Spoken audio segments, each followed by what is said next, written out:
So for this lesson, we're going to go over how to sort polygons. We can sort or organize polygons by a variety of characteristics. We could sort them into categories based on how many vertices or corners they have, how many sides they have, how many lines of symmetry, or angles. We could also sort them into either regular or irregular polygon categories. We could create a very specific category, such as has right angles or has two or more equal sides.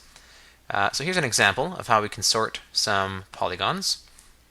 So sort the following polygons into the correct categories below. So we've got a square, rectangle, an irregular pentagon, a regular octagon, and an irregular hexagon. Now when I first wrote this example up, I wrote irregular here because, as we know, irregular means that not all sides are equal. And so I thought, okay, well, we'll put that there, and then we can plug it in to our category here of does not have equal sides. However, you can have an irregular polygon that has two or more equal sides. An irregular polygon just means that not all of the sides are equal. So for example, I could have a pentagon that has four equal sides, but that fifth side might be very short or very long. Either way, it would be different from all the others. So that would be an irregular pentagon, but it would actually fall into this category. So I had to be a little more specific, and I wrote that these irregular pentagon and this irregular hexagon says with all different side lengths. That means that all the sides of each of these shapes are different lengths. So knowing that, those two shapes would go in this category, does not have equal sides, and then all of the other polygons, a square, rectangle, and a regular octagon, well, we know that those all have at least two equal sides, so it will go into this category here. Now we can also sort shapes and polygons by lines of symmetry. So a line of symmetry, it might be abbreviated like this, LOS, line of symmetry. It's an imaginary line that runs through a shape, cutting it in half exactly. So if you were to fold a shape in half and all of the edges aligned, the crease in the paper would be a line of symmetry. So for example, this triangle here, if I were to fold it in half right here, so if I took this corner and I folded it over, it would line up with this corner here, and this side here of the triangle would line up perfectly with this side, and this part here would line up perfectly with this. So if we folded it in half, everything would line up perfectly. There'd be no overlapping edges or corners, and that means that this little crease down the middle is a line of symmetry. It's almost like a mirror. Okay, so whatever's on this side of the line of symmetry, there's an exact reflection of it on the other side. So in this particular shape, it has one line of symmetry. This is the only place where I could say draw a line that perfectly splits it in half. I can't draw a line anywhere else. I can't cut it in half this way or that way. There's only one way that it can be cut in half so that the two sides are identical. Now this triangle, it's an equilateral triangle. So that means all three sides are equal. They're all the same length. And all three angles are equal. So that makes it a regular triangle. It has all equal sides and equal angles. And it has three lines of symmetry. So just like the other one, it has one going up and down, just a vertical line right here, where I could fold the triangle across like this. But it also has another line right here, right? We could fold it in half along this line and along this line. Now, as you get into more polygons, or polygons that have more sides to them, more vertices, it might seem a little bit trickier to be able to find these lines of symmetry. However, one of the tricks, remember, is you can just rotate your head, right? If this triangle, if it's easy to see this line here, the one that goes straight up and down, then if you just sort of rotate your head either to the left or right, then all of a sudden this corner here, say, becomes the top of the triangle. Then it might be easy to see this line of symmetry. Imagine this was the top, and it would just go straight down to the bottom. Or if we look at this green line, this here is the top of the triangle now. If you rotate your head to the other direction, and then you can go straight down from here. So we can see that there's three lines of symmetry.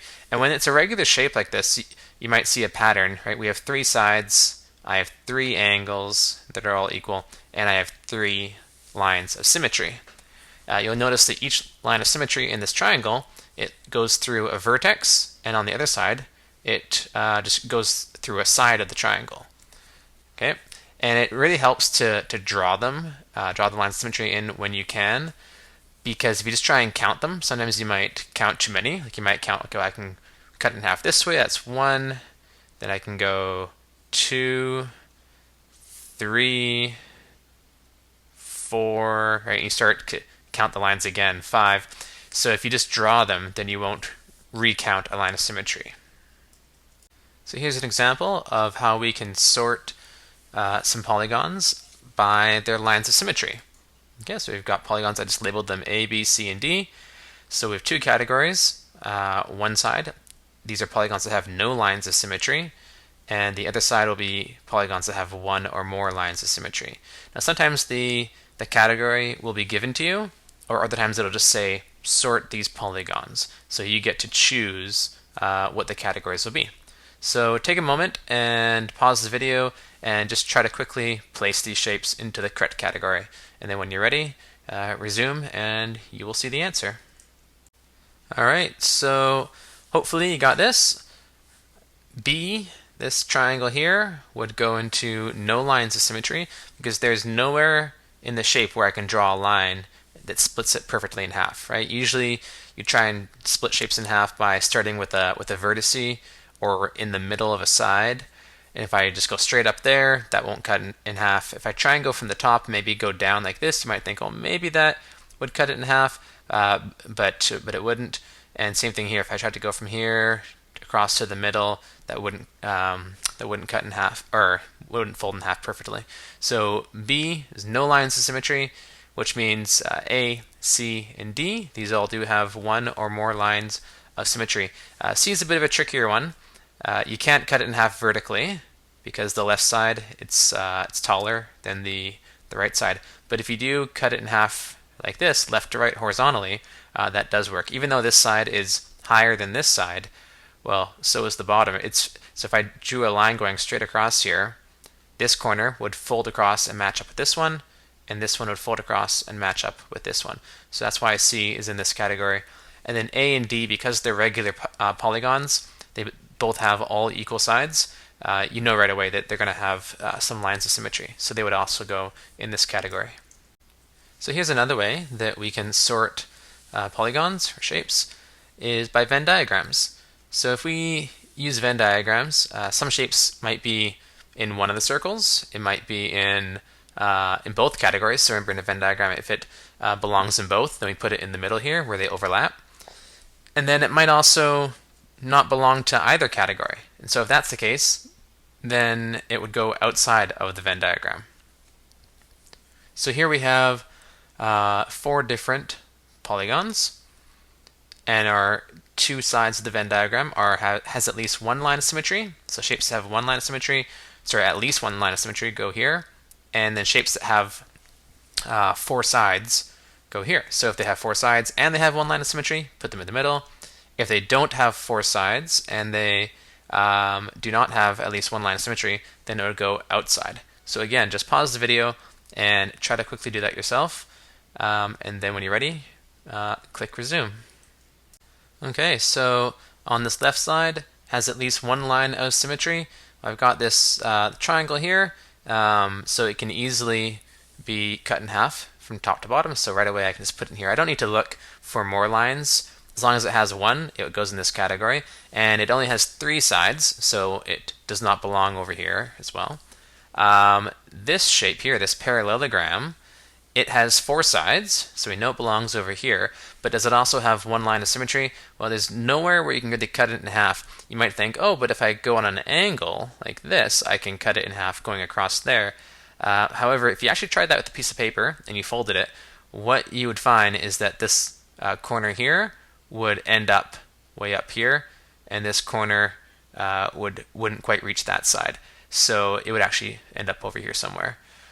So this one stays over here because it has no lines of symmetry and it has 4 sides. The rectangle has 4 sides and it has those 2 lines of symmetry, one vertically and one horizontally. And then this triangle over here, Well, it does not have four sides, so it doesn't belong over here. And there's no lines of symmetry. There's no way that I can cut this in half. I can't go across there or down like that. So it doesn't belong in either of these, so it is on the outside of the Venn diagram. And those are just a couple ways that we can sort polygons.